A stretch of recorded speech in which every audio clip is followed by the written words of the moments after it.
Canada's role in the war in Afghanistan?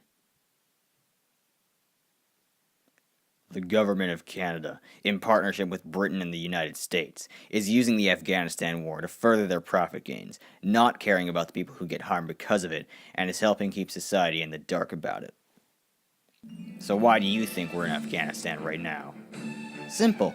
We're there to bring peace and destroy the Taliban and Al-Qaeda. Interesting. I, however, very much think we're there for one thing. Oil, amongst other commodities. What? That's stupid. We're not there for that. We're there to free their people. Oh, really? We're there to bring freedom? Even when in our own country freedom isn't fully respected? Even when we're not even respecting the people of Afghanistan now? And even when we let people get mercilessly tortured? What? Oh, I'll get to that stuff in a minute. But first, let's talk about why we're there. Now, the story generally told to people is that we're over there to stop the unjustified acts of the Taliban and Al-Qaeda, right? Here's a bit of information you probably didn't know. There was a war going on in Afghanistan 20 years before 9/11 occurred, and the Taliban were involved. Another thing you probably didn't know. In 1998, there was plans made by the American Unoco Corporation to put an oil pipeline through Turkmenabat, through Afghanistan, to Pakistan's Arabian coast. This plan never went through, but the US apparently insisted that it did. The fact that they insisted not only gives support to the idea that this war is about oil, but it also proves that North America had to have known about what was going on in Afghanistan at the time. Now, we say we want to protect the citizens of Afghanistan. If that was true, why weren't we doing it before 2001? We knew it was happening, so why didn't we help? I'll tell you why. We didn't care!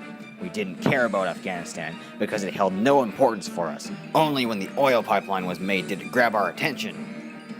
But, obviously, the event that grabbed the whole world's attention was the September 11 attacks. Every country within the North Atlantic Treaty Organization considered it an attack, and an invasion force was quickly formed.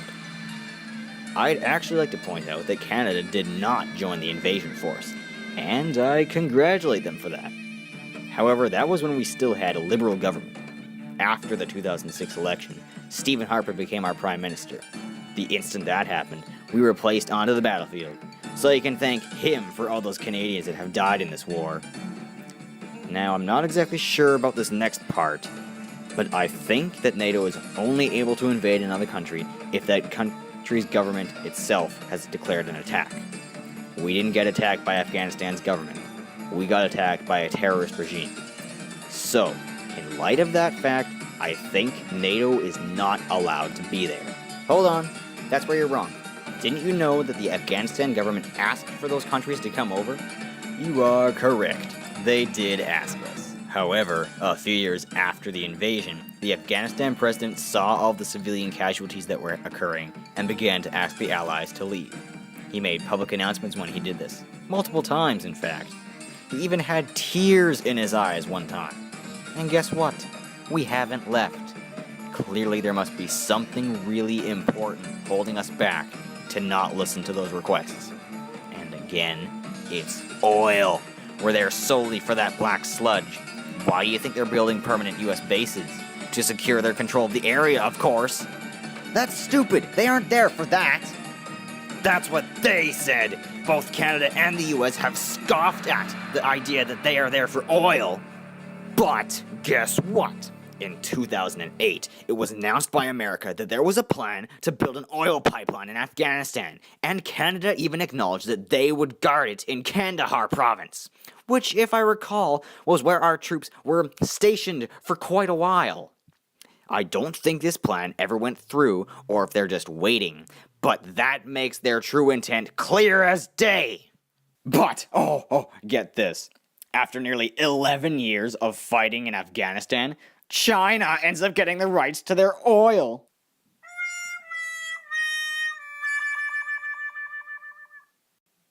Oh, the irony. The cruel, cruel irony.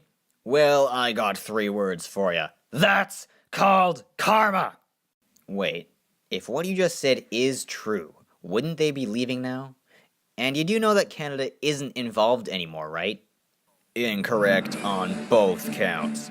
Canada is still involved. It's just engaging in a so-called training mission, where they're training the Afghan National Army and police. Considering how corrupt our own forces are, I fear for what those forces will end up as. Oh, and despite them saying they aren't involved in the combat mission, I guarantee that if the US, Britain, or any of the other countries ever requires help, Canada will be sure to lend a hand. Also, the countries of NATO aren't going to leave simply because China has rights to the oil. There's more commodities in that country. Like what? Oh, coal, copper, gold, lead, natural gas, etc. In fact, Afghanistan sits on top of over $1 trillion of untapped commodities. Makes sense why they're over there now, Okay, still don't really see how they're convinced to stay. Well, consider this then.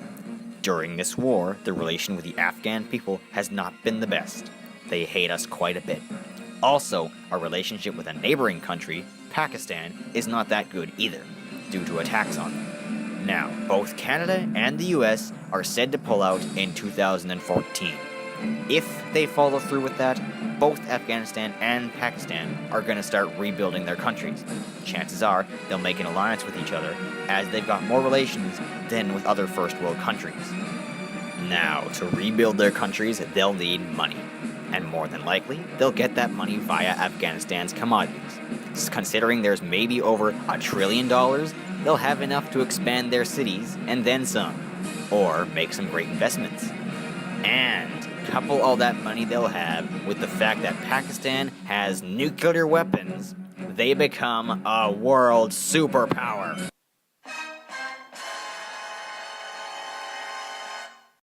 Does it make sense now why all these countries are over there? The United States has probably foreseen this possibility and is probably just biding its time, trying to pull a dirty trick from its sleeve or find some other excuse to stay. But enough about the US. You're probably wondering, what's Canada got to do with any of this? Well, I'll tell you. Excluding the time when Paul Martin was still our Prime Minister and we didn't get involved, we've technically supported the actions of America and Britain, simply because of the fact that we're all part of NATO, the North Atlantic Treaty Organization. Or should I say, the North Atlantic Terrorist Organization. And when we focus on Canada directly, we find some pretty scandalous stuff, such as allowing its detainees to get tortured. What?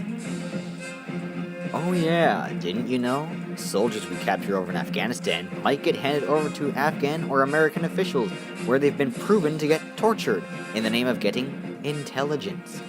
Oh, wait, of course you don't know this. Stephen Harper has been covering it up. Really? Do you have any proof of that? Oh, I don't, but a guy named Richard Colvin does. Richard Colvin was the second highest ranked member of Canada's diplomatic service in Afghanistan from 2006 to 2007. He testified against the government in November of 2009, saying that detainees Canada transfers were probably tortured. He said the torture involved beatings, whipping with power cables, the use of electricity, knives, open flames, and rape. Now, Defense Minister Peter MacKay has said that there hasn't been a single solitary proven allegation of abuse involving a transferred Taliban prisoner by Canadian forces. It should be noted that when the lawsuit was active, Stephen Harper and Peter MacKay were trying their best to make sure no one heard what Colvin had to say. Also, Colvin pointed out that when he visited the main prison of the Kandahar province in 2006, he found that the International Committee of the Red Cross, which was responsible for making sure of the well-being of detainees, was having trouble keeping track of these detainees. Apparently, when information of a detainee got sent from one place to another, the Red Cross would monitor it. So, the info of a detainee gets sent from Canada, then it gets sent back. Then Canada sends it out again, then it gets sent back. Sent out, sent back, sent out, sent back, out, back, out and back, out and back, out and back, out and back, out back, out back, out back, out back.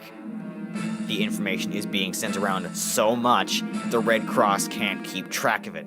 The detainees become lost to them. And that gives the officials the opportunity to do whatever they want. One more thing. I do believe that on certain occasions, the Red Cross would call up on the officials of the prisons in Afghanistan. The Red Cross would ask about detainee torture, and the officials would say that they have no evidence of any abuse or torture. However, documents have shown that the very words spoken by those officials were scripted by none other than Prime Minister Stephen Harper. Well, there you have it. Canada's a war criminal. They've allowed those they've captured to be tortured, and they're covering it up. And while the following may not count as war crimes, they've murdered innocent people, lied to the public, and disrespected people's rights, all in the name of a freaking profit. How do you feel about that great country of Canada now? I'm sorry, but I honestly do not believe what you're saying is true. Canada's role in the war in I feel sorry for you, friend. I really do. For you've been greatly misled. People are dying because of that. I said this before and I'll say it again. The government of Canada, alongside the governments of Britain and the United States of America, are using the Afghanistan war as a way to earn themselves a profit, and they don't care about who gets hurt because of that. Their only concern about you is whether or not you can shoot somebody. Other than that, you need to be blindfolded to it all. We're not there for that. We're there to free their people. Oh, really? We're there to bring freedom? Even when in our own country freedom isn't fully respected? Even when we're not even respecting the people of Afghanistan now?